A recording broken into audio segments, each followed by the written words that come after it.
গরু আমাদের দুধ দেয় না, আমরা তার থেকে দুধটা কেড়ে নিই। গাধা আপনা আপনি বোঝা বইতে যায় না, আমরা জোর করে তাকে দিয়ে কাজটা করাই। অন্যদিকে সিংহ মানুষের কোনো কাজেই আসে না। সিংহের দুধ নেওয়ার সাহস কারোর কাছে নেই, তাকে দিয়ে বোঝা বওয়ানোও সম্ভব নয়। সিংহের সামনে মানুষ এক মুহূর্তও টিকতে পারে না। অথচ এই সিংহ যে কারোর কোনো উপকারে লাগে না, তাকেই আমরা রাজা বলে সম্মান করি। আর গাধা যে দিন রাত কাজ করে, তার নাম শুনলে মানুষ হাসে। এই সমাজে অতিরিক্ত ভালো মানুষদেরও এই একই দশা।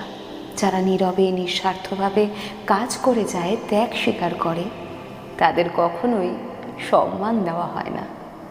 তারা হয় গাধা। আর যারা কঠোর, নিজেদের সীমারেখা স্পষ্ট রাখে, তারা হয় সিংহ।